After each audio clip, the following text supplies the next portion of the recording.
More inside, let's turn to Harlan Ullman, who has years of experience at sea, a former naval officer. Mr. Ullman is now the chairman of the Killowen Group and a senior advisor at the Atlantic Council here in Washington.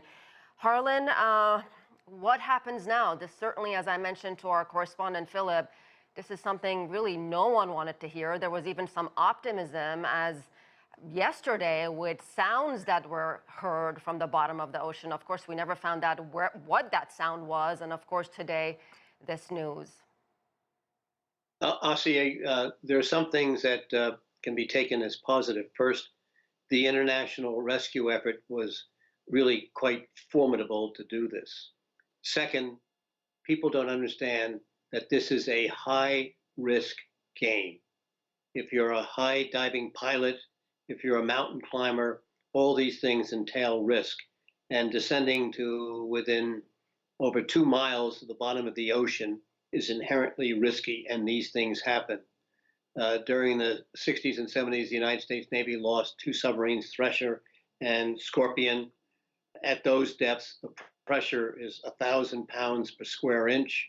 We do not know what happened to the submersible. It probably had a failure, and the water pressure was so great that it crushed the hull. We will not know that. We may never find out what the causes were. But the point to remember is that this is high risk.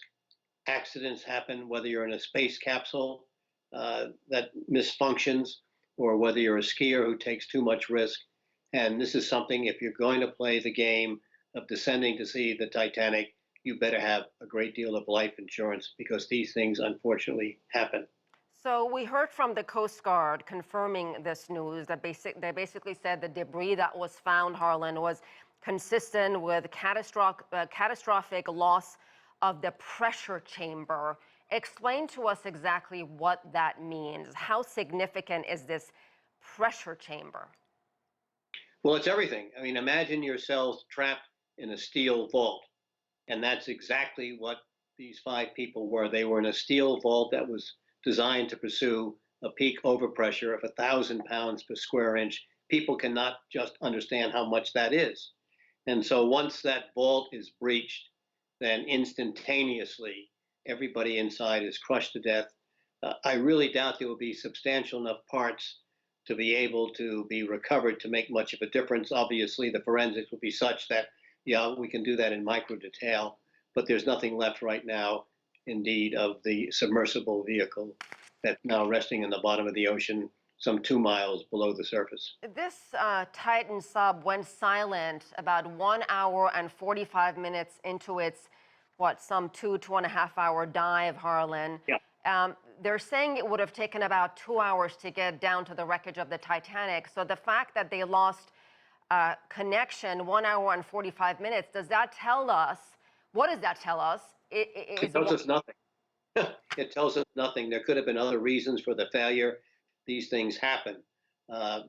If whatever the casualty was that caused this implosion may or may not have occurred there, but I would not read anything into that, Asieh. I don't think we'll ever determine the causes for this implosion. After all, it took years and years and years to determine what happened to the Thresher and the Scorpion, and the U.S. Navy had far greater assets to do the analysis.